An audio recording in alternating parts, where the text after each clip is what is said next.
പ്രാപഞ്ചിക ഊർജ്ജത്തിൽ ഏറ്റവും ലീഡ് ചെയ്ത് നിൽക്കുന്ന ഒരു എനർജിയുടെ ഒരു ഭാഗമാണ് റേക്കി എന്ന് പറയുന്നത്. നമ്മൾക്ക് ആക്സിഡൻറ്റ് വന്നാലും വണ്ടി പോയി തട്ടും, പലതും സംഭവിക്കും, പക്ഷെ നമുക്കൊന്നും പറ്റില്ല. എത്രയോ പേർക്ക് അങ്ങനെ അനുഭവമുണ്ട്. എന്തുകൊണ്ടാണ്? നമ്മൾ പോലും അറിയാതെ നമ്മുടെ ചുറ്റും ശിവോഹത്തിൻ്റെ ഒരു പ്രൊട്ടക്ഷൻ ഉണ്ട്. അതിന് പറയുന്ന പേര് മഹാഗുരു പ്രൊട്ടക്ഷൻ എന്ന് പറയും. സദ്യോജാത വാമദേവ അഘോര ഈശാന എന്ന സംഭവം. അതായത് മഹാദേവന്റെ 7 ഭാവങ്ങളെയും 5 ദിശകളിൽ നിന്ന് ക്രോഡീകരിച്ചു കൊടുക്കുന്ന എനർജിയാണ്. ശിവോഹം പ്രൊട്ടക്ഷനിലേക്ക് വരുന്നതിന് രോഹിത്തിന്റെ ബോഡിയെ ഞാൻ ആപ്റ്റാക്കി എടുക്കാൻ ഒരു 7 days എനിക്ക് തരും. നമ്മുടെ കൂടെ നിൽക്കുന്ന നെഗറ്റീവ് എനർജിയുള്ള ആൾക്കാർ ഡിറ്റാച്ച് ചെയ്യും. ഓക്കെ, പോസിറ്റീവായിട്ടുള്ള ആൾക്കാർ നമ്മളിലേക്ക് വീണ്ടും ഉണ്ടാവുകയും 41 ദിവസം കഴിഞ്ഞ് എന്നെ വിളിക്കാൻ കഴിയും. അപ്പോൾ ഇവർക്ക് നൈറ്റ് റെസ്റ്റ് കൊടുക്കും. രാത്രി കിടക്കുന്ന സമയത്ത് നമ്മുടെ ബോഡിയെ ചുറ്റും പ്രൊട്ടക്ട് ചെയ്യാം. അത് കഴിഞ്ഞാൽ ശിവോഹം ദീക്ഷ കൊടുത്ത് ഒരു 41 ദിവസം കൊണ്ടാണ് ഈ പ്രൊട്ടക്ഷൻ ഏറ്റവും കൂടുതൽ ആവശ്യമുള്ളത് ഹീലേഴ്സിന്. ഒരുപാട് ലീഡ് ചെയ്ത് നിൽക്കുന്ന ഗ്രാൻഡ് മാസ്റ്റേഴ്സ് ഉൾപ്പെടെ ഇതെടുക്കുന്നുണ്ട്. പക്ഷെ ഒരു 1.5 മണിക്കൂർ കഴിഞ്ഞാൽ സംഭവം നമ്മൾ ഓക്കെ. നമ്മുടെ ബോധത്തിനെ ബോധമുള്ളതാക്കി മാറ്റുക എന്നുള്ളതാണ്. അതായത് ഉള്ളിലുള്ള നമ്മൾക്കുള്ളിൽ നമ്മൾ പോലും കാണാത്ത ബോധത്തെ ഉയർത്തിക്കൊണ്ടുവരാൻ. പല പ്രശ്നങ്ങൾ വരുമ്പോൾ പലയിടത്തും പോകാറുണ്ട്, എന്നെ ഒന്ന് പ്രൊട്ടക്ട് ചെയ്യാമോ എന്ന് ചോദിക്കും. അപ്പോൾ ചിലവർ പറയും നീ പ്രൊട്ടക്ഷനിലാണ് എൻ്റെ എന്ന് പറയും ഗുരുക്കന്മാർ. അപ്പോൾ നമ്മൾ വിചാരിക്കും പ്രൊട്ടക്ഷനിലാണ്. ശരിക്കും ഗുരുക്കന്മാർക്ക് ഈ പ്രൊട്ടക്ഷൻ ഉണ്ട്, പലരും പുറത്ത് പറഞ്ഞു കൊടുക്കില്ല. നമസ്കാരം, അബാക് മീഡിയയിലേക്ക് സ്വാഗതം. അബാക് മീഡിയയിൽ പരിചയപ്പെടുത്തലൊന്നും ആവശ്യമില്ലാത്ത ഒരു അതിഥിയാണ്. അതിഥി എന്ന് വിളിക്കാൻ പറ്റില്ല. അബാക് മീഡിയയുടെ സ്വന്തം പ്രദീപേട്ടൻ. നമസ്കാരം. നമസ്തേ. പ്രദീപ് ശിവോഹം. നമസ്തേ. പ്രദീപേട്ടൻ, എന്താണ് ഈ ശിവോഹം? ശിവോഹം നമുക്കെല്ലാവർക്കും അറിയാന്നുള്ളത് തന്നെയാണ് രോഹിത്. അതായത് ഞാനാണ് ശിവൻ, അല്ലെങ്കിൽ തത്വചിന്തയിൽ പറയുന്ന സമയത്ത് ബോധമുള്ളവനാണ് ശിവൻ, അല്ലേ? അതായത് മഹാദേവന്റെ 7 ഭാവങ്ങളെ, അതായത് നമ്മുടെ ഈ കാശ്മീര തന്ത്രത്തിലെ ഏറ്റവും വളരെ പ്രധാനപ്പെട്ട ഒരു ഗ്രന്ഥമാണ് ഈ വിജ്ഞാന ഭൈരവ തന്ത്രം എന്ന് പറയുന്നത്. അതിൽ 112 ധ്യാന മുറകളുണ്ട്. ഇത് പഠിച്ചവർക്ക് ശിവനായിട്ട് ആക്ട് ചെയ്യുക, അതായത് നമ്മളുടെ ചൈതന്യത്തെ നമ്മൾ അടുത്ത തലങ്ങളിലേക്ക് കൊണ്ടുപോകാൻ പറ്റും. ഇതിന്റെ സയന്റിഫിക് ആയിട്ടുള്ള ഒരുപാട് വെസറ്റാലിറ്റിയും അല്ലാതെയുള്ള പല ഭാവങ്ങളെ പറ്റി നമ്മൾ ഒരുപാട് സംസാരിച്ചിട്ടുണ്ട്. പക്ഷെ നമ്മുടെ ബോധത്തിനെ ബോധമുള്ളതാക്കി മാറ്റുക എന്നുള്ളതാണ്. അതായത് ഉള്ളിലുള്ള നമ്മൾക്കുള്ളിൽ നമ്മൾ പോലും കാണാത്ത ബോധത്തെ ഉയർത്തിക്കൊണ്ടുവരാൻ. അതെ, നമ്മൾ പോലും അറിയാതെ നമ്മുടെ ചുറ്റും ശിവോഹത്തിന്റെ ഒരു പ്രൊട്ടക്ഷൻ ഉണ്ട്. അതിന് പറയുന്ന പേര് മഹാഗുരു പ്രൊട്ടക്ഷൻ എന്ന് പറയും. അപ്പോൾ നമ്മൾ പോകുന്ന തലങ്ങളിൽ നമ്മൾ പോലും അറിയാതെ നമ്മുടെ ശരീരത്തിലേക്ക് വരുന്ന ഏത് നെഗറ്റീവ് എനർജിയും ഭേദിക്കാൻ പറ്റുന്ന ഒരു മഹാഗുരു പ്രൊട്ടക്ഷൻ നമ്മുടെ ചുറ്റും ഉണ്ടാവും. ഒരുപാട് പേര് അത് അനുഭവിക്കുന്നുണ്ട്. പല രീതിയിൽ ആ പറയുന്ന എനർജിയെ കാണാൻ പറ്റും. അപ്പൊ പ്രതിവട്ടെ ഞാൻ ചോദിക്കുന്നത്, ശിവോഹം പ്രൊട്ടക്ഷൻ ഇപ്പൊ പ്രതിവട്ടം കുറെ അധികം കൺസൾട്ടേഷൻ ഇതുമായി ബന്ധപ്പെട്ട് ഒരുപാട് പേരുമായിട്ട് കൺസൾട്ട് ചെയ്യുന്നുണ്ട്, ഇത് ചെയ്യുന്നുണ്ട്, ഓൺലൈനിൽ ഓഫ്ലൈനിലുമായിട്ട് ചെയ്യുന്നുണ്ട്. പക്ഷെ ഈ വിഷയമായിട്ട് എനിക്ക് ആദ്യമായിട്ട് ഞാൻ പ്രതിവട്ടന്റെ കൂടെ ഇരിക്കുന്നത്. ഞാൻ ചോദിക്കുന്നത്, ഇങ്ങനെ ഒരു പ്രൊട്ടക്ഷൻ ഞാൻ സാധാരണക്കാരനെ പോലെ ചോദിക്കുകയാണ്, സാധാരണക്കാരനാണ് അറിയാൻ വേണ്ടി ചോദിക്കുന്നത്, ഇത് ചെയ്യുന്നത് എന്തിനാണ്? ആരാണ് ഈ ശിവോഹം പ്രൊട്ടക്ഷൻ എടുക്കുന്നത്? എന്തിനു വേണ്ടിയാണ്? ഒരു സമയത്ത് നമ്മൾ ഈ പല സ്ഥലങ്ങളിലും പല പ്രശ്നങ്ങൾ വരുമ്പോൾ പലയിടത്തും പോകാറുണ്ട്, എന്നെ ഒന്ന് പ്രൊട്ടക്ട് ചെയ്യാമോ എന്ന് ചോദിക്കും. അപ്പോൾ ചിലവർ പറയും നീ പ്രൊട്ടക്ഷനിലാണ് എൻ്റെ എന്ന് പറയും ഗുരുക്കന്മാർ. അപ്പോൾ നമ്മൾ വിചാരിക്കും ഓക്കെ പ്രൊട്ടക്ഷനിലാണ്. ശരിക്കും ഗുരുക്കന്മാർക്ക് ഈ പ്രൊട്ടക്ഷൻ ഉണ്ട്, പലരും പുറത്ത് പറഞ്ഞു കൊടുക്കില്ല. വർഷങ്ങൾ കൊണ്ട് ടിബറ്റൻ ബോർഡേഴ്സിലെ മോങ്സുമായിട്ടും ഈ തായ്ലൻഡിലെ ഏറ്റവും ലീഡ് ചെയ്ത് നിൽക്കുന്ന, എൻ്റെ FBയിലും പലയിടത്തും കൊടുത്തിട്ടുണ്ട്, പല മോങ്സുമായിട്ട് നമ്മൾ ഇരിക്കുന്ന സമയങ്ങളിൽ ഇവരുടെ വായിൽ നിന്നും അറിയാതെയും അറിഞ്ഞും വീഴുന്ന സംഭവങ്ങളെ നമ്മൾ ഇടുക്കി കുറച്ച് ദിവസങ്ങൾ പുറകെ നടക്കും. അങ്ങനെ പഠിക്കുമ്പോഴാണ് മനസ്സിലായത് ശിവോഹം എന്ന് പറയുന്ന പ്രൊട്ടക്ഷൻ ഉണ്ട്. ഇപ്പോൾ നമുക്കെല്ലാവർക്കും അറിയാം, പ്രാപഞ്ചിക ഊർജ്ജത്തിൽ ഏറ്റവും ലീഡ് ചെയ്ത് നിൽക്കുന്ന ഒരു എനർജിയുടെ ഒരു ഭാഗമാണ് റേക്കി എന്ന് പറയുന്നത്, അല്ലേ? അപ്പോൾ എല്ലാവരും റേക്കി പ്രാക്ടീസ് ചെയ്യുന്നുണ്ട്, റേക്കി സിമ്പിൾസ് ഇടുന്നുണ്ട്. പക്ഷേ ഈ റേക്കി സിമ്പിൾസ് ഇടുന്നതിന് വേണ്ടി നമുക്ക് പ്രൊട്ടക്ഷന് വേണ്ടി നമ്മുടെ മെറ്റീരിയൽസ് പ്രൊട്ടക്ട് ചെയ്യാം, കാറ് പ്രൊട്ടക്ട് ചെയ്യാം, വീട് പ്രൊട്ടക്ട് ചെയ്യാം. പക്ഷെ ഇതിനേക്കാൾ അപ്പുറം ഒരു സയന്റിഫിക് വശമുണ്ട് രോഹിത്. അതായത് നോ ബ്രോക്കൺ ബോൺ തിയറി എന്ന് പറയും. ജസ്റ്റ് ഗൂഗിൾ ചെയ്താൽ മനസ്സിലാവും. നമ്മൾ എവിടെയെങ്കിലും പോകുന്ന സമയത്ത് ആക്സിഡന്റ് വരാതിരിക്കാം. നമ്മൾക്ക് ആക്സിഡന്റ് വന്നാലും വണ്ടി പോയി തട്ടും, പലതും സംഭവിക്കും, പക്ഷെ നമുക്കൊന്നും പറ്റില്ല. എത്രയോ പേർക്ക് അങ്ങനെ അനുഭവമുണ്ട്. എന്തുകൊണ്ടാണ്? അവിടെ ഒരു പ്രകൃതിയുടെ സംരക്ഷണം നമ്മുടെ കൂടെ ഉണ്ടാവും. ഓക്കെ, അത് ഒന്നുകിൽ അവർ ജനിക്കുന്ന സമയങ്ങളിൽ, നമ്മൾ ഒരു ആത്മാവായിട്ടൂടെ ജനിക്കുന്ന സമയത്ത് പൂർവ്വകർമ്മങ്ങൾ കൊണ്ടാണല്ലോ നമ്മളൊന്ന് ജനിക്കുന്നത്, അല്ലേ? അപ്പോൾ മുൻ ജന്മങ്ങളിലുള്ള കർമ്മങ്ങൾ ഏറ്റിവിടെ വന്ന് നമ്മുടെ കർമ്മങ്ങൾ അനുഭവിച്ച് അടുത്ത ഡയമെൻഷൻസിലേക്ക് പോകാനാണ് നമ്മൾ വരുന്നത്. പക്ഷെ നമ്മുടെ അച്ഛനും അമ്മയും ചെയ്ത നല്ല കാര്യങ്ങൾ കൊണ്ടോ നമ്മൾ മുൻപ് ചെയ്ത നല്ല കാര്യങ്ങൾ നമ്മൾ പ്രൊട്ടക്ഷൻ ആവും. ഇതിനേക്കാൾ അപ്പുറം ഈ ഗുരുക്കന്മാർ പല ആൾക്കാരെയും പ്രൊട്ടക്ട് ചെയ്യും. ഞാൻ നിങ്ങളെ പ്രൊട്ടക്ട് ചെയ്തിട്ടുണ്ട് എന്ന് പറയും. അപ്പം നമ്മൾ വിചാരിക്കും എന്ത് പ്രൊട്ടക്ഷനാണ്? ഒരു സാധാരണ മനുഷ്യനിൽ എനിക്ക് തോന്നിയ ഒരു ആഗ്രഹമാണ് ഇത് പഠിക്കണമെന്ന്. ഞാൻ ഒരുപാട് എടുത്ത് പോയി, പക്ഷെ എന്നെ ഗുരുക്കന്മാർക്ക് ഇഷ്ടമില്ലായിരുന്നു, പറഞ്ഞു തരില്ല. സോ സ്വാഭാവികമായിട്ടും കുറേയൊക്കെ പറഞ്ഞു തരും, നമ്മൾ എന്ത് എന്നാലും പറഞ്ഞില്ല. ലാസ്റ്റ് പിന്നെ ഒരു 6-7 മാസം ഇവരെ പുറകെ നടന്ന് പഠിച്ചെടുത്താണ്. അതിനുശേഷം ലുക്കില് സംസാരത്തിലൊന്നും ഈ ഒരു മേഖലയിലുള്ള ആളാണെന്ന് പറയില്ല. അതായത് അതെ ചേട്ടൻ ഡ്രസ്സിംഗ് രീതി ആയാലും ചേട്ടൻ നടക്കുന്ന രീതി ആയാലും ചേട്ടൻ ജീവിത രീതി ആയാലും ഒക്കെ ഒരു പ്രൊഫഷണൽ എങ്ങനെയാണോ നടക്കുന്നത്, ഒരു മാർക്കറ്റിംഗ് പ്രൊഫഷണൽ, ഒരു ബാങ്ക് ഉദ്യോഗസ്ഥന്റെ ലുക്കാണ് ചേട്ടൻ. ഞാനന്ന് ഒരു കമ്പനിയുടെ സിഇഒ ആയിട്ട് 3 രാജ്യങ്ങൾ ഒരേ സമയം കോൺക്ലേവ് ചെയ്യുന്നുണ്ടായിരുന്നു. അതായത് സിംഗപ്പൂർ റോയൽ കരീബിയൻ ക്രൂയിസിനകത്തും നമ്മുടെ മലേഷ്യയിലും പിന്നെ തായ്ലൻഡിലും. അപ്പൊ തായ്ലൻഡിലെ മോങ്ക് എന്ന് പറഞ്ഞു കഴിഞ്ഞാൽ ചിയാങ് മൈയിലാണ് അദ്ദേഹം ഉള്ളത്. ചിയാങ് മൈ എന്ന് വെച്ചാൽ നോർത്തേൺ പ്രവശ്യയാണ്. ഇദ്ദേഹം ദലാമ കഴിഞ്ഞാൽ ഏറ്റവും കൂടുതൽ പ്രൊട്ടക്ഷൻ ഉള്ളത് അദ്ദേഹം നമ്മുടെ കോൺക്ലേവിന്റെ ചീഫ് ഗസ്റ്റ് ആയിരുന്നു. അപ്പം ഞാൻ ഈ കമേഴ്ഷ്യൽ പാർട്ട് മാത്രമാണ് കാണുന്നത്. ഒരു ഡിവൈൻ പാർട്ട് നമ്മുടെ ഉള്ളിലുണ്ടെങ്കിലും പുറമേ നമ്മൾ ഇത് ചെയ്യുന്നില്ല.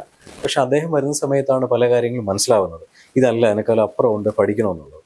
പക്ഷെ പിന്നെ മനസ്സിലാക്കിയപ്പോൾ പല ലീഡ് ചെയ്ത് നിൽക്കുന്ന ഗുരുക്കന്മാരും പല ആൾക്കാർക്കും ഈ ശിവോഹം പ്രൊട്ടക്ഷൻ ഉണ്ട്. പക്ഷെ ഇവർ പുറമേ പറയണമെന്നില്ല. അന്ന് മുതൽ എനിക്ക് പഠിക്കണമെന്ന് തോന്നി. ഞാൻ അദ്ദേഹത്തിന്റെ കൂടെ നേപ്പാൾ വരെ പോയി. പക്ഷെ എനിക്ക് പഠിപ്പിച്ചു തന്നില്ല. പല സമയങ്ങളിൽ സ്പെൻഡ് ചെയ്യാൻ നോക്കി. ലാസ്റ്റ് ഒരു സമയത്ത് ഭക്ഷണം കഴിക്കാതിരിക്കാൻ വേണ്ടി ഞാൻ ശ്രമിച്ചു. ഭക്ഷണം ഞാൻ കഴിച്ചില്ല, ഞാൻ മട്ടനായി. പിന്നെ ഇത് പഠിക്കേണ്ട സാഹചര്യം വന്നു. നമുക്ക് ആ നിയോഗം വരും. ഇന്ന് റോഹിത് ഏകദേശം 4300 ആൾക്കാർ 63 രാജ്യങ്ങളിൽ ശിവോഹം പ്രാക്ടീസ് ചെയ്യുന്നു. ഓരോ ആൾക്കാർക്കും ഓരോ എക്സ്പീരിയൻസ് ആണ്. അതിൽ ഒരാൾ മാത്രമാണ് സാറ്റിസ്ഫൈഡ് അല്ല എന്ന് പറഞ്ഞത്. അപ്പൊ തന്നെ ഈ മേടിച്ച ദക്ഷിണ തിരിച്ചിട്ടു പോകും. മേ ബി അദ്ദേഹം ഇത് കാണുന്നുണ്ടായിരിക്കും. അത് ഡിസർവ് അല്ല എന്നുള്ളതാണ്. ഇപ്പം ഞാൻ എന്ന് പറയുന്ന ഒരു മീഡിയമാണ്. ഇപ്പം ഞാനും റോഹിത് കൊണ്ട് നടക്കുന്ന സമയങ്ങളിൽ റോഹിത്തിൻ്റെ നിന്നും എനിക്ക് കിട്ടുന്ന ഒരു ഗുഡ് ക്വാളിറ്റീസ് ഉണ്ടാവും. അത് എൻ്റെ കർമ്മമാണ് അതിലേക്ക് എത്തുക എന്നുള്ളത്. അല്ലെങ്കിൽ ഞാൻ എടുക്കണമെന്നില്ല. അത് സ്വാഭാവികമായിട്ടും പ്രതിവേട്ടൻ. ഇപ്പം ഞാൻ പ്രതിവേട്ടൻ്റെ കൂടെ നമ്മൾ കുറെ കാലം കൊണ്ട് ബാക്ക് മീഡിയ ആയിട്ട് ബന്ധപ്പെട്ട് സഹകരിക്കുന്നു, ബാക്ക് വിഷുവായിട്ട് സഹകരിക്കുന്നു. എനിക്ക് പ്രതിവേട്ടൻ്റെ 1000 കുറ്റങ്ങൾ ഞാൻ വിചാരിച്ച കണ്ടെത്താൻ പറ്റും. ഞാൻ പ്രതിവേട്ടനെ ക്ലീനായിട്ട് ഒബ്സർവ് ചെയ്യാണ്. പ്രതിവേട്ടന്റെ പേഴ്സണൽ ലൈഫിൽ, അല്ലെങ്കിൽ ചെറിയ ഇടപാടുകളിൽ, സംസാരങ്ങളില്, പ്രൊഫഷണൽ ലൈഫിൽ, അല്ലെങ്കിൽ ഈ പറയുന്ന പ്രൊട്ടക്ഷൻ ഈ പ്രോഗ്രാമിൽ പോലും, ശിവോഹത്തിൽ പോലും 1000 കുറ്റങ്ങൾ എനിക്കിങ്ങനെ എഴുതി വെക്കാൻ കാണും. പക്ഷെ ഞാൻ അതിന് മെനക്കെട്ട് ഇറങ്ങണം. പക്ഷെ എനിക്കത് വേണ്ട. അതിന്റെ ഇപ്പുറത്തേക്ക് പ്രതിവേട്ടന്റെ ഗുഡ് ക്വാളിറ്റീസ് എന്തൊക്കെയാണ്, അല്ലെങ്കിൽ ഒരു നോർമലായി നോക്കുമ്പോ ഇതിന്റെ ഇടയ്ക്ക് നിൽക്കുന്ന ഒരു മനുഷ്യനുണ്ടാവും. ഇത് മാത്രം നോക്കിയാൽ മതി, എപ്പോഴും ഹാപ്പിയാണ്. ഞാൻ പറഞ്ഞ പോയിന്റ് മനസ്സിലായി. അപ്പൊ ഈ എല്ലാവർക്കും എല്ലാം ശരിയാവില്ല എന്ന് പറയും. ഇപ്പം സംശയത്തോടെ ഇപ്പൊ ഞാൻ പ്രതിവേട്ടൻ്റെ അടുത്ത് പറയുന്നു, പ്രതിവേട്ട എനിക്കൊരു പ്രൊട്ടക്ഷൻ, ശിവോഹം പ്രൊട്ടക്ഷൻ വേണം. പ്രതിവേട്ടൻ എനിക്കത് ചെയ്തു തരുന്നു. പക്ഷെ എന്റെ മനസ്സിൽ അപ്പോഴും ഇയാൾ എന്ത് തേങ്ങയായി കാണിക്കണം എന്ന് പറഞ്ഞുകൊണ്ട് ഞാനത് സ്വീകരിക്കാൻ ഇരുന്നാൽ കിട്ടില്ല, അത് വർക്കാവില്ല എന്നുള്ളതാണ്. അപ്പം ചേട്ടൻ നേരത്തെ പറഞ്ഞു പൂർവ്വ പുണ്യം കൊണ്ടോ മാതാപിതാക്കൾ ചെയ്ത പുണ്യം കൊണ്ടോ ഒക്കെ നമ്മൾ ജന്മന പ്രൊട്ടക്റ്റഡ് ആയിട്ട് വരുന്ന സാഹചര്യങ്ങൾ ഉണ്ടാവും. ചില ആളുകൾ പറയും കണ്ണിക്കൊള്ളാനുള്ളത് ബിരുദത്തിൽ കൊണ്ടുപോയി, അതിനെ നമ്മൾ ഭാഗ്യമെന്നോ ഒക്കെ വേറെ പേരുകൾ വിളിക്കും. ഇതെല്ലാം നമ്മളെ പ്രപഞ്ചം പ്രൊട്ടക്ട് ചെയ്യുന്നത് കൊണ്ടായിരിക്കും. അതിന്റെ മറ്റൊരു പതിപ്പാണോ നമ്മൾ ഈ ഒരു പ്രോസസ്സിലൂടെ കൊടുക്കുന്നത്? ഈ പ്രോസസ്സ് അതല്ല. പ്രോസസ്സ് എന്ന് പറഞ്ഞു കഴിഞ്ഞാൽ നമ്മുടെ ഇപ്പോൾ നമ്മൾ ഈ കേരളത്തിന്റെ അല്ലെങ്കിൽ നമ്മുടെ ഹിന്ദു കൾച്ചറിൽ നമ്മൾ നിൽക്കുമ്പോൾ പഞ്ചമുഖം എന്നറിയപ്പെടുന്നത് കുറേ പേരുണ്ട് അല്ലെ. കുറേ ദേവതാ സങ്കല്പങ്ങളുണ്ട്. മഹാദേവനുണ്ട്, ഗണപതിയുണ്ട്, നമ്മുടെ ദേവിയുണ്ട്. അതിൽ ഏറ്റവും ശ്രേഷ്ഠനാണ്, പ്രപഞ്ചത്തിന് ഏറ്റവും കൺട്രോൾ ചെയ്യാൻ അധികാരവും പ്രപഞ്ചത്തിന്റെ ഓരോ ഭാഗങ്ങളും നിയന്ത്രിക്കുന്ന മഹാദേവനാണെന്ന് പറയാൻ ഒരുപാട് കാരണങ്ങൾ നോക്കുന്നു. അതിൽ സദ്യോജാത, വാമദേവ, അഘോര, ഈശാന എന്ന സംഭവമുണ്ട്. അതായത് മഹാദേവന്റെ 7 ഭാവങ്ങളെയും 5 ദിശകളിൽ നിന്ന് ക്രോഡീകരിച്ചു കൊടുക്കുന്ന എനർജിയാണ്. അത് ഈ ശിവോഹം പ്രാക്ടീസ് ചെയ്യുന്നവർക്ക് ഞാൻ ആദ്യം കൊടുക്കുന്ന ഒരു മെട്രിക്സ് ഉണ്ട്. ഇപ്പോൾ ഞാനും റോഹിത്തോട് സംസാരിക്കുമ്പോൾ റോഹിത്തിന്റെ ഒരു എനർജി തലം ഇത് മനസ്സിലാക്കുന്ന ഞാനെന്ന വ്യക്തിയല്ല, എനിക്ക് ഗുരു തന്ന ദീക്ഷയിൽ നിന്നും എനിക്കത് മനസ്സിലാക്കാൻ പറ്റുന്ന ഒരു മീഡിയമുണ്ട്. ആ മീഡിയത്തിൽ നിന്ന് എൻ്റെ ജഡ്ജ്മെൻ്റാണ് റോഹിത് ഈ എനർജിയിലാണ്. ഞാൻ റോഹിത്തിൻ്റെ മെട്രിക്സ് തരും. റോഹിത് ഈ മെട്രിക്സ് ഫോളോ ചെയ്തിട്ട് ഞാൻ പറയും റോഹിത്തിന് ഇന്ന് തന്നെ പ്രശ്നങ്ങൾ ഉണ്ടാവാൻ ചാൻസ് ഉണ്ടാവും, എന്തെങ്കിലും ഉണ്ടെങ്കിൽ എന്നെ അപ്ഡേറ്റ് ചെയ്യാൻ പറയും. കൃത്യമായി റോഹിത്തിനെ വിളിക്കും. വിളിച്ചിട്ട് പറയും ചേട്ടാ എനിക്ക് ഫ്രിക്ഷൻ ഉണ്ട്, അല്ലെങ്കിൽ വൈബ്രേഷൻ ഉണ്ട്. ആ ഇൻഡിക്കേഷൻസ് പറയും. അത് കഴിഞ്ഞതിന് ശേഷം ശിവോഹം പ്രൊട്ടക്ഷനിലേക്ക് വരുന്നതിന് റോഹിത്തിന്റെ ബോഡിയെ ഞാൻ ആപ്റ്റാക്കി എടുക്കാൻ ഒരു 7 days എനിക്ക് തരും. 7 days കഴിയുമ്പോൾ ഒരിക്കലല്ല 7 days ആണ്. അതുകൊണ്ടാണ് പല ആൾക്കാരും എന്നെ വിളിക്കുമ്പോൾ എടുക്കാൻ പറ്റാത്തതും അത്രയധികം കോള് വരുന്നത്. ഇപ്പോൾ ഒരാൾക്ക് ഒറ്റ ദിവസം കൊണ്ടല്ല ചെയ്യുന്നത്. 7 ദിവസത്തെ പ്രൊസീജിയർ കഴിഞ്ഞാൽ എന്നെ വീണ്ടും വിളിക്കാൻ പറയും. 8ാമത്തെ ദിവസം നിങ്ങൾക്ക് ശിവോഹം ഹാൻഡ് ഓവർ ചെയ്യും. ഹാൻഡ് ഓവർ ചെയ്യുന്ന സമയത്ത് അവിടെ ആകാശ തത്വത്തെയും ഭൂമി തത്വത്തെയും റെപ്രസെൻറ്റേറ്റ് ചെയ്യുന്ന 2 പ്രൊട്ടക്ഷൻ ടൂളായിരിക്കും. അപ്പം ഭൂമിയിൽ നിന്ന് വരുന്ന എനർജിയും ആകാശത്തിൽ നിന്ന് വരുന്ന എനർജിയും നമ്മുടെ തലയ്ക്ക് മുകളിൽ കൂടെയോ കാലിൽ കൂടെയോ വന്നു കഴിഞ്ഞാൽ പ്രൊട്ടക്റ്റ് ചെയ്യാനുള്ള ഒരു ലെയർ തരും. ആ ലെയർ നിങ്ങളോട് ഒരു 5 ദിവസം ചെയ്യാൻ പറയും. ചെയ്യുമ്പോൾ തന്നെ സ്വാഭാവികമായിട്ട് ആ ലെയർ കാണാൻ തുടങ്ങും. നമ്മുടെ ബോഡിയുടെ ചുറ്റും ഇങ്ങനെ ശിവോഹത്തിൻ്റെ ലെയേഴ്സ് ഉണ്ടാവും. നിങ്ങൾക്ക് വിഷ്വലി കാണാം, അല്ലെങ്കിൽ വിഷ്വലി അനുഭവിക്കാം. അനുഭവിച്ചതിന് ശേഷം എന്നെ വിളിക്കും. അപ്പോൾ എന്നെ വിളിക്കുമ്പോൾ ഞാൻ അടുത്ത മെട്രിക്സ് പറഞ്ഞാൽ മനസ്സിലാക്കാൻ പറ്റുന്ന ഒരാളാണെങ്കിൽ പറഞ്ഞു കൊടുക്കും, അല്ലെങ്കിൽ ഞാൻ വോയിസ് അയച്ചു തരാമെന്ന് പറയും. വോയിസ് അയച്ചു കഴിഞ്ഞാൽ കൺഫ്യൂഷൻസ് ഇല്ല, കോളിൻ്റെ ഡ്യൂറേഷൻ കുറയും. അതാണ് ഇൻറ്റൻഷൻ. ആ കോളിനകത്താണ് ഇവർക്ക് സെക്കൻഡ് പ്രൊസീജിയർ ഇടുന്നത്. അതിനകത്ത് ഇൻക്ലൂഡിങ് ദിഗ്ബന്ധന ഉൾപ്പെടെ മഹാദേവൻ്റെ ഈ പറയുന്ന 7 ഭാവങ്ങളെയും നമ്മൾ ഓരോ പ്ലേസിൽ പ്ലേസ് ചെയ്യും. അപ്പോൾ എനർജി, പ്രകൃതിയിൽ നിന്ന് എടുക്കുന്ന എനർജിയെ പ്രോപ്പറായിട്ട് അവർക്ക് അറിയാൻ പറ്റും. അത് കഴിയുമ്പോൾ ഇവിടെയൊക്കെ ഒരു ക്യാരക്ടർ ചേഞ്ചസ് ഉണ്ട്. രോഹിതിനേക്കാളും ഈ പ്രൊട്ടക്ഷനേക്കാളും അപ്പുറം ഇത് ഇന്ന് പലരും അനുഭവിച്ചിട്ട് വിളിച്ച് പറയുന്നത് ഡിറ്റാച്ച്മെൻ്റ് ആണ് ഏറ്റവും കൂടുതൽ സംഭവിക്കുന്നത്. നമ്മുടെ കൂടെ നിൽക്കുന്ന നെഗറ്റീവ് എനർജിയുള്ള ആൾക്കാർ ഡിറ്റാച്ച് ആയി.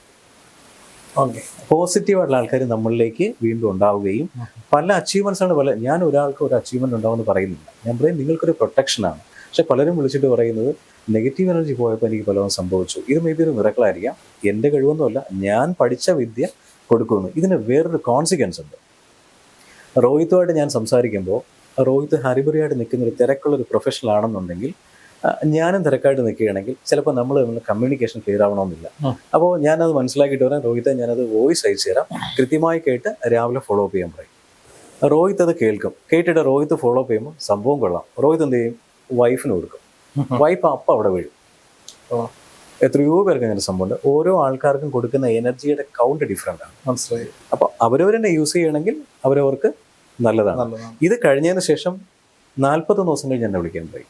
അപ്പോൾ ഇവർക്ക് നൈറ്റ്ലെ സ്റ്റെപ്പ് കൊടുക്കും. രാത്രി കിടക്കുന്ന സമയത്ത് നമ്മുടെ ബോഡിയെ ചുറ്റും പ്രൊട്ടക്ട് ചെയ്യട്ടെ. അത് കഴിഞ്ഞാൽ ശിവോഹം ദീക്ഷ കൊടുത്ത് ഒരു പൂർണ്ണ 41 ദിവസം കൊണ്ടാണ് ഈ പ്രൊസീജിയേഴ്സ് എല്ലാം. ആദ്യം 7 ദിവസം, അത് കഴിഞ്ഞാൽ വീണ്ടും 7 ദിവസം, പിന്നെ അവർക്ക് പ്രാക്ടീസ് ചെയ്യാം. അത് കഴിഞ്ഞാൽ 41 ഡേയ്സ് കഴിഞ്ഞ് അവരെന്നെ വിളിച്ചാൽ മതി. അപ്പോൾ നൈറ്റ്ലെ സ്റ്റെപ്പ് കൂടെ കൊടുത്തു കഴിഞ്ഞാൽ അത് കഴിഞ്ഞു. ചില ആൾക്കാർക്ക് 21 ഡേയ്സിൽ കൊടുക്കാൻ പറ്റും, കാരണം അവരുടെ എനർജി ഹൈ എനർജി ആയിരിക്കും. മനസ്സിലായി? ഞാൻ ചോദിക്കട്ടെ, ഈ ഇപ്പൊ ഒരുപാട് പേര് നമ്മൾ തന്നെ എത്രയോ ഹീലേഴ്സിന്, ഡിഫറെന്റ് ടൈപ്സ് ഓഫ് ഹീലേഴ്സിനെ നമ്മൾ പരിചയപ്പെടുത്തി. ഈ ഹീലേഴ്സ് ഉണ്ടാവുന്ന ഒരു വലിയ പ്രശ്നം, നമ്മളിപ്പോ ഒരാളുടെ എനർജി അവർ സ്വീകരിക്കുക ഹീൽ ചെയ്യുന്ന സമയത്ത്. ഇപ്പം എനിക്കൊരാള് ഒരു റേക്കി ഹീലിംഗ് തന്ന സമയത്ത് എനിക്ക് ഭയങ്കര തലവേദനയും പ്രശ്നങ്ങളുണ്ടായി. പുള്ളിക്കാരിയും പിന്നീട് എനിക്ക് മെസ്സേജ് കൊടുത്തു, എനിക്ക് ഭയങ്കര പ്രശ്നമായി. പുള്ളിക്കാരി അത്രത്തോളം നെഗറ്റിവിറ്റി, പല പ്രശ്നങ്ങൾ എന്നെ ബാധിച്ച് നിൽക്കുന്ന സമയമാണ്. അത് അവർക്ക് ബാധിച്ചു എന്നുള്ളതാണ്. ഈ പ്രൊട്ടക്ഷൻ ഏറ്റവും കൂടുതൽ ആവശ്യമുള്ളത് ഈ ഹീലേഴ്സിന്. ഒരുപാട് ലീഡ് ചെയ്ത് നിൽക്കുന്ന ഗ്രാൻഡ് മാസ്റ്റേഴ്സ് ഉൾപ്പെടെ ഇതെടുക്കുന്നുണ്ട്. ഇപ്പോൾ കേരളത്തിന് പുറത്ത് നിൽക്കുന്ന ഇന്ത്യയിൽ ഏറ്റവും ലീഡ് ചെയ്ത് നിൽക്കുന്ന 2 പേരുണ്ട്. അതിൽ ഒരാൾ ശിവോഹം പ്രാക്ടീസ് ചെയ്യുന്നതാണ്. ശിവോഹം പ്രാക്ടീസ് ചെയ്ത് കഴിഞ്ഞിട്ട് നെക്സ്റ്റ് ഡേ അദ്ദേഹത്തിൻ്റെ ഒരു വോയിസ് ക്ലിപ്പ് എനിക്കുണ്ടായിരുന്നു. പ്രദീപ് ജി, നമ്മളിത് കണ്ടുമുട്ടിയത് നേരത്തെ ആണെങ്കിലും പക്ഷെ ഇപ്പോഴാണ് ശിവോഹത്തിനെ പറ്റി അറിയാൻ പറ്റിയത്. അപ്പം ഞങ്ങളൊരു മീഡിയമാണ്. പക്ഷെ പ്രാക്ടീസ് ചെയ്ത് കഴിഞ്ഞപ്പോൾ രോഹിത്ത് പറഞ്ഞ ഈ പോയിന്റ്സിനകത്ത് നമ്മൾ ഹീൽ ചെയ്യുന്ന സമയത്ത് എല്ലാവർക്കും ഹീൽ ചെയ്യുമ്പോൾ നമ്മുടെ ബോഡിയിലേക്ക് വരണമെന്നില്ല. മേ ബി അത് യൂണിവേഴ്സിലേക്ക് സമർപ്പിക്കും. ചില ആൾക്കാരാണ് നമ്മുടെ ബോഡിയിലേക്ക് അത് എടുക്കുന്നത്. അപ്പോൾ ഈ പറയുന്ന ലീഡ് ചെയ്ത് നിൽക്കുന്ന ആൾക്കാരെടുത്ത് വരുന്ന ആൾക്കാരുടെ തീവ്രത വളരെ വലുതായിരിക്കും. സോ അപ്പോൾ എന്നെ വിളിച്ചിട്ട് പറഞ്ഞു, പ്രദീപ് ജി ഞാൻ ഭയങ്കര ഹാപ്പിയാണ്, അതിൻ്റെ വോയിസ് എൻ്റെ ഉണ്ട്, കുറേ ടെസ്റ്റിമോണിയൽസ് എൻ്റെ ഉണ്ട്, ഞാൻ ഭയങ്കര ഹാപ്പിയാണ്, എനിക്ക് ഇതുപോലൊരു സംഭവം ജീവിതത്തിൽ പറ്റിയിട്ടില്ല, അതെൻ്റെ ജീവിതത്തിലെ നിയോഗമാണ്, ആയിക്കോട്ടെ. ഇത് കഴിഞ്ഞ് 21 ഡേയ്സ് കഴിഞ്ഞ് ഇദ്ദേഹത്തിൻ്റെ സെക്കൻഡ് സ്റ്റെപ്പ്, അദ്ദേഹം ഹൈ എനർജി നിൽക്കുന്നതാണ്. എന്നെ വിളിച്ചിട്ട് പറഞ്ഞു, നിങ്ങൾക്ക് ഞാനൊരു 30 lakhs തരാം, ഈ ശിവോഹം പ്രദീപ് സ്റ്റോപ്പ് ചെയ്യാൻ പോകുന്നത്. ഞാൻ ഫോൺ കട്ട് ചെയ്തു. ഞാൻ പറഞ്ഞു നമുക്കിപ്പോൾ സംസാരിക്കേണ്ടതാണ്, പ്രദീപ് വേറൊന്നുമല്ല, ഇത് അസാധ്യമായി കമേഴ്ഷ്യൽ ചെയ്യാൻ മാർക്കറ്റിലുള്ള വാല്യൂ ആണ്, നിങ്ങൾക്ക് നിയോഗം ഉണ്ടെങ്കിൽ കൊടുക്കുക, ആപ്ലിക്കബിൾ ആണെങ്കിൽ എനിക്കത് പ്രതിവേട്ടൻ ഇത് ആളുകൾക്ക് വേണ്ടി കൊടുക്കാൻ തുടങ്ങിയത് പോലും ഞങ്ങളൊക്കെ നിർബന്ധിച്ചിട്ടാണ്. കാരണം നമ്മളത് ഫീൽ ചെയ്തവരാണ്. ഫീൽ ചെയ്തിട്ട് ഇത് ബാക്കിയുള്ളവരിലേക്ക് എത്തണം എന്ന് പറഞ്ഞപ്പോൾ പ്രതിവേട്ടൻ അത് ഒരിക്കലും ഇത് ആളുകൾക്ക് വേണ്ടി അങ്ങനെ കൊടുക്കാൻ താല്പര്യം ഉണ്ടായിരുന്നില്ല. പക്ഷെ ഒരു എനർജി ബാലൻസ് വേണം, അതെല്ലാം കൃത്യമായി നടക്കണം എന്നുള്ളതാണ്. അപ്പൊ ഞാൻ ഒരു ദിവസം എന്നോട് പ്രതിവേട്ടനെ അറിയാവുന്ന ഒരാളെന്നോട് ചോദിച്ചു, പ്രദീപിന് പിന്നെ ശിവോഹം പ്രൊട്ടക്ഷൻ ഒക്കെ ചെയ്യാൻ പറ്റും? നിങ്ങൾ കാണുന്ന ഒരു ഫേസ് ഉണ്ടാവും അദ്ദേഹത്തിന്. അല്ല, പുള്ളി ഭയങ്കര നോളജും ഈ മേഖലയിൽ വലിയ കഴിവുള്ള ആളാണെന്ന് എനിക്കറിയാം. പക്ഷെ ഇങ്ങനൊരു ഫേസ് എനിക്കറിയില്ല. അങ്ങനെയുള്ള ഫേസുകൾ ഒരുപാടുണ്ട്, പലരും മാറ്റി വെച്ചിരിക്കുന്ന, സെലക്റ്റീവായി മാത്രം ചെയ്യുന്നത്. പക്ഷെ എനിക്കൊന്ന് ബാക്ക് മീഡിയയിലൂടെ എനിക്ക് ജ്യോതിഷത്തിലുള്ള ബാക്ക് മീഡിയയിലും പ്രതിവേട്ടനും രാഹുലും ഒക്കെ ആയിട്ടുള്ള പല ചർച്ചകളും കണ്ടിട്ട് ഒരുപാട് പേര് പ്രതിവേട്ടനെ കോൺടാക്ട് ചെയ്തിട്ട് നമ്മുടെ അടുത്തൊരു ഫീഡ്ബാക്ക് പറയുന്ന ഒരുപാട് ഇപ്പം ഒരാളെന്നല്ല, ഏത് ഗസ്റ്റ് വന്നാലും ചില ആളുകള് വെല്ലെണ്ണാവുന്ന കുറച്ച് പേര് നമ്മുടെ അടുത്ത് വന്നിട്ട് നമ്മളൊരു ഒരുമാതിരി നല്ല അഭിപ്രായങ്ങൾ കേൾക്കുന്നവരെ മാത്രമാണ് ഗസ്റ്റുകളെ തിരഞ്ഞെടുക്കുന്നത്. ഒന്നാണ്. രണ്ട്, നമ്മുടെ അടുത്ത് വന്നിട്ട് അവർ തിരക്കൊണ്ടൊക്കെ ആയിരിക്കും, പലർക്കും ഒരു പ്രോപ്പറായിട്ട് ഇവരെ കോൾ അറ്റൻഡ് ചെയ്യാൻ പറ്റാതെ, അല്ലെങ്കിൽ ആദ്യമേ തന്നെ ദക്ഷിണ വാങ്ങിയിട്ട് സമയത്ത് ചെയ്തു കൊടുക്കാൻ പറ്റാത്ത ഒരുപാട് പേരുണ്ട്. അതിൽ ഒന്ന് രണ്ട് പേര് പക്ക കൊമേഴ്ഷ്യലൈസ് ചെയ്തിട്ട് പൈസ മാത്രമാണ് ഇവരുടെ ഇന്റൻഷൻ എന്ന് പറയുന്നത്. അങ്ങനെയൊക്കെ ഉള്ളവരുടെ നമ്മളിപ്പോൾ ചെയ്യുന്ന ഒരു പരിപാടി എന്ന് പറയുന്നത് നമ്മളുമായിട്ടുള്ള ബന്ധം കട്ട് ചെയ്തിട്ട് നമ്പർ വഴി ഡയറക്റ്റ് കൊടുക്കും. നമ്മളെല്ലാം വിളിച്ചു വെച്ചാൽ നമ്മൾ കൃത്യമായിട്ട് പറയുന്നത് ഇങ്ങനെയൊക്കെയുള്ള പ്രശ്നങ്ങളുണ്ട്, നിങ്ങൾ ഓക്കെ ആണെങ്കിൽ മാത്രം ചെയ്താൽ മതി, ചെയ്യേണ്ട എന്ന് പറയുന്നത്. ഇവരെന്നിട്ട് നമ്മളോട് വന്ന് ഇതിന്റെ വലിയ ഡയലോഗൊക്കെ പറയും, അവരങ്ങനെ കൊടുത്തു, ഇങ്ങനെ കൊടുത്തു എന്നുള്ളത്. പക്ഷെ ഇതിന്റെയൊക്കെ ഫീഡ്ബാക്ക് നമ്മൾ അറിയുന്നുണ്ട് എന്നുള്ളത് ഇവർക്ക് അറിയില്ല. ഞാൻ പ്രേക്ഷകരോട് പറയുന്നതാണ്, എത്രയോ പേര് കമന്റ് ബോക്സിലൂടെ, വാട്സപ്പിലൂടെ, ഫോൺ കോളിലൂടെ ഒക്കെ നമ്മളോട് ഓരോരുത്തരെ കുറിച്ച് ഫീഡ്ബാക്ക് പറയും. പ്രതിഭേട്ടന്റെ ശിവം പ്രൊട്ടക്ഷനെ കുറിച്ചും ഒട്ടനവധി പേര്, ചേട്ടൻ ബ്ലാക്ക് മീഡിയയുടെ ഒരു ഭാഗം കൂടി ആയതുകൊണ്ടായിരിക്കാം അത് എണ്ണത്തിൽ കൂടുതലാണ് ഈ പ്രൊട്ടക്ഷൻ എടുത്ത ആളുകൾ നമ്മളോട് പറയുന്ന ഒരു ഫീഡ്ബാക്കുകളുടെ എണ്ണം. അതുകൊണ്ടാണ് പ്രതിഭേട്ടൻ ടെസ്റ്റിമോണിയൽസ് കയ്യിലുണ്ടെന്ന് പറയുന്നത്. പ്രതിഭേട്ടനുള്ള ടെസ്റ്റിമോണിയൽസിനെക്കാൾ കൂടുതൽ ഇതിന്റെയൊക്കെ ടെസ്റ്റിമോണിയൽ എന്റെ കയ്യിലുണ്ട്. അങ്ങനെ ഒരു ഭാഗ്യമുണ്ട്. എന്താ പറയുക, നമ്മൾ ഏത് ഗുരുക്കന്മാരെ ഇപ്പം എനിക്ക് തോന്നുന്നു ബ്ലാക്ക് മീഡിയ എന്നെക്കാട്ടി കൂടുതൽ വീഡിയോസ് രാഹുലാണ്. രാഹുൽ പല ആളുകളെ എനിക്ക് അറിയില്ല. അപ്പൊ ഞാനിങ്ങനെ പല ഭാഗങ്ങളായിട്ട് യാത്രയും പരിപാടിയൊക്കെ ആയിട്ട് പോകുന്നുണ്ട്. ഇവിടെ വരുന്ന പല ഗസ്റ്റുകളെ ഞാൻ എപ്പോഴെങ്കിലും ഒക്കെയാണ് പിന്നീട് കാണുന്നത്. പക്ഷെ പലരുടെയും പേര് വന്ന് വിളിക്കുമ്പോൾ ചിലപ്പോൾ ഞാൻ ഇങ്ങനെ ആലോചിക്കും, പണ്ടൊക്കെ എന്ന് പറഞ്ഞാൽ 10-20 പേരെ മാത്രം നമ്മൾ ഓർത്തിരുന്നാൽ മതി. ഇപ്പൊ എനിക്ക് തോന്നുന്നു ഏതാണ്ട് 200-300 പേരിൽ കൂടുതൽ ഗസ്റ്റുകൾ വന്നു പോയി, ഓരോ ദിവസവും വന്നുകൊണ്ടിരിക്കുന്നു. അപ്പം ഞാൻ കേട്ടിട്ട് ഞാൻ എനിക്ക് വോയിസ് അയക്കാം, വേറെ കൊണ്ടല്ലോ, എനിക്ക് ഈ വീഡിയോ കണ്ടിട്ട് വേണമല്ലോ അവരെ കുറിച്ച് കരുതിയത്. അപ്പൊ അതില് പ്രതിഭേട്ടനെ കുറിച്ച് വരുന്ന ഫീഡ്ബാക്കുകൾ, ഈ ശിവോഹം പ്രൊട്ടക്ഷനും അവർക്ക് എന്തോ ഒരു ശക്തി ഞങ്ങൾക്ക് ഉണ്ട്, ഞങ്ങൾക്കൊന്നും സംഭവിക്കാനില്ല എന്നുള്ള ആത്മധൈര്യത്തിലേക്ക് എത്താൻ അവർക്ക് സാധിക്കുന്നുണ്ട് എന്ന് പറയുന്നത് വലിയൊരു കാര്യമാണ്. ഒരുപാട് പേര് ഈ ഫാമിലിയിൽ പല പല പ്രശ്നങ്ങളായിട്ട് നിൽക്കുന്ന ഒരുപാട് പേരുണ്ട്. ഇന്നിവിടെ സമൂഹത്തിൽ ഏറ്റവും ഉന്നത പദവിയിൽ നിൽക്കുന്ന ആൾക്കാർ, ആരുടെയും പേര് നമുക്ക് ഒരിക്കലും പറയാൻ പറ്റില്ല. അവർ പല പല കോൺസിക്വൻസ് അനുഭവിക്കുന്നുണ്ട്. ഈ ബോഡിയിൽ ഒരുപാട് നെഗറ്റീവ് എനർജീസ് ഉണ്ട്. അപ്പോൾ ഇത് നമ്മളിലേക്ക് വിളിക്കുന്ന സമയത്ത് ഇതിനകത്ത് സോൾ പ്രസൻസ് ഉണ്ടെങ്കിൽ ഒരു പരിധിവരെ നമുക്കൊന്നും ചെയ്യാൻ പറ്റില്ല. അപ്പോൾ ഞാൻ കൃത്യമായിട്ട് സംസാരിക്കുമ്പോൾ മനസ്സിലാവുമ്പം മേ ബി ഇത് കാണുന്ന പലർക്കും അറിയാൻ പറ്റും, എന്നെ വിളിച്ച് അവർ പറയുന്നതിന് മുൻപ് അവരുടെ കാര്യം ഞാൻ പറയാറുണ്ട്. അത് എൻ്റെ കഴിവൊന്നുമില്ല, ആ ബൗദ്ധിക തലത്തിൽ നമുക്കൊരു സ്മെൽ ചെയ്യാൻ പറ്റുന്ന ഒരു ഗ്യാപ്പ് ഉണ്ട്. ആ സമയത്ത് ഡിറ്റക്ട് ചെയ്യാൻ പറ്റിക്കഴിഞ്ഞാൽ ഞാൻ പറഞ്ഞു കൊടുക്കാറുണ്ട്. പറയുമ്പോൾ അവർ പറയും, പ്രദീപ്ജിക്ക് ഇതെങ്ങനെ മനസ്സിലായിരുന്നു. പക്ഷേ ഇവർ കരയും, എത്രയോ പേര് കരയുന്നുണ്ടോ ഇത്. ഈ ശിവോഹം എന്ന് പറയുന്ന സംഭവം ഇത് എന്നും കൊടുക്കാൻ പറ്റുമെന്ന് വെച്ചാൽ അറിയില്ല. കാരണം എൻ്റെ ഇപ്പോഴത്തെ ഉറക്കം എന്നൊക്കെ പറഞ്ഞാൽ 12 മണിക്കാണ്. ഈ ഔട്ട് ഓഫ് ഇന്ത്യ എന്നുള്ള കോൾസ് എന്നൊക്കെ പറഞ്ഞാൽ വൈകുന്നേരത്തിന് ശേഷം ഇത് ഒരു പരിധി വരെ ഞാൻ ഗുരുവായിട്ട് സംസാരിച്ചു, ഒരു പരിധി വരെ മാക്സിമം ഒരു ആൾക്കാർക്ക് എത്തിക്കുക. അത് കഴിയുമ്പോൾ ശിവോഹം സ്റ്റോപ്പ് ചെയ്യുക,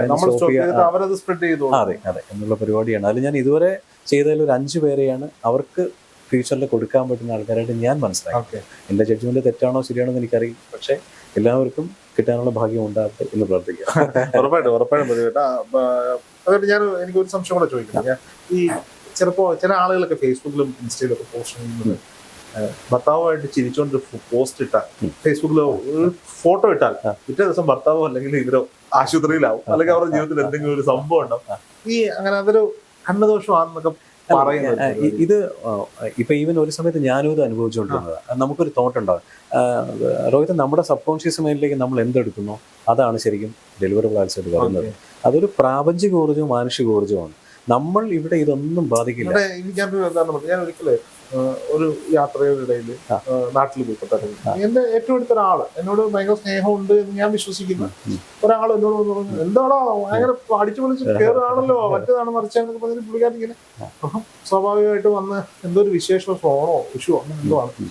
ഞാൻ പുതിയ ഡ്രസ്സിലാണ്, വെൽ ഡ്രസ്ഡാണ്, എന്റെ കഴുത്തിലും കയ്യിലും ഒക്കെ സ്വർണ്ണമുണ്ട്. അപ്പൊ നമ്മള് അന്നുണ്ട് ഇങ്ങനെ പുള്ളിയുടെ മാലയൊക്കെ പിടിച്ചു.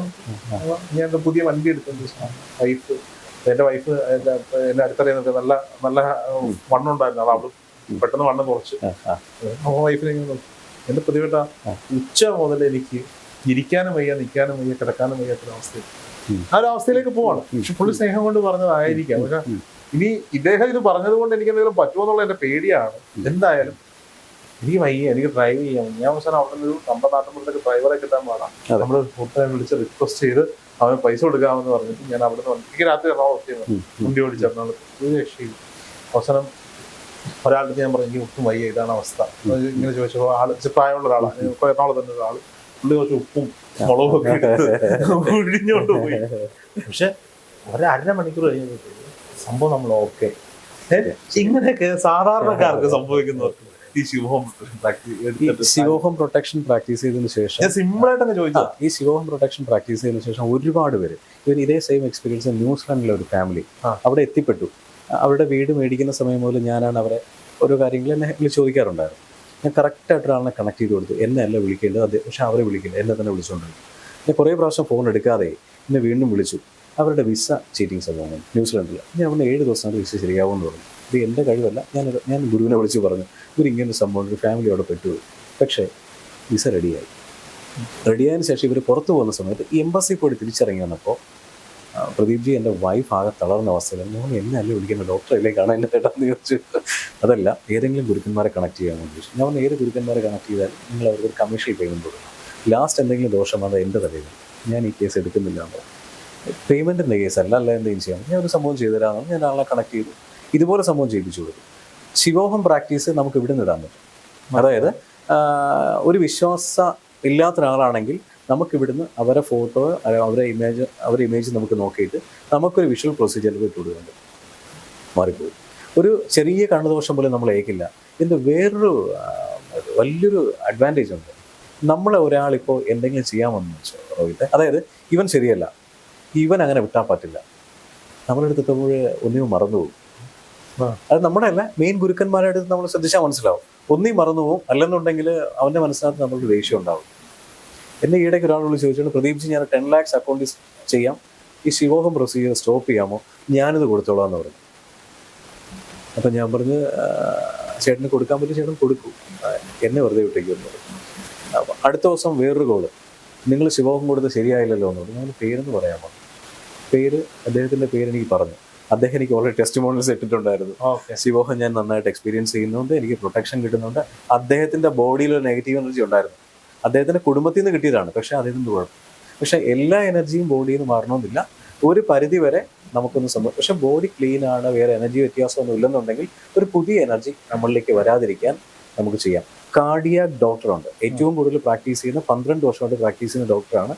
അത്യാവശ്യം ഹോസ്പിറ്റലിൽ ഞാൻ പറയുന്നില്ല, അവർക്ക് സർജറി റൂമിൽ കയറുമ്പോൾ ഭയങ്കര പ്രശ്നം. പക്ഷേ ശിവോഹം പ്രൊട്ടക്ഷൻ ഇട്ട് കയറുന്ന സമയത്ത് പ്രശ്നമില്ല എന്ന് പറഞ്ഞ എൻ്റെ ഫീഡ്ബാക്ക്. വേറൊന്നുമല്ല, ഈ സർജറി റൂമിനകത്തും ICU റൂമിനകത്തും ഒരുപാട് നെഗ് എനർജീസ് ഉണ്ടാവും. ചില ബെഡിൽ ഒരാളിനെ കിടത്തി കഴിഞ്ഞാൽ മരിച്ചു എന്ന് പറയുന്നില്ല. ആ എനർജീസ് നമ്മൾ അറ്റാക്ക് ചെയ്യാൻ പറ്റില്ല. കാര്യം മഹാദേവന്റെ പ്രൊട്ടക്ഷനാണ്, അതിനെ ഭേദിക്കാൻ നമ്മളാരും ഒന്നുമല്ല.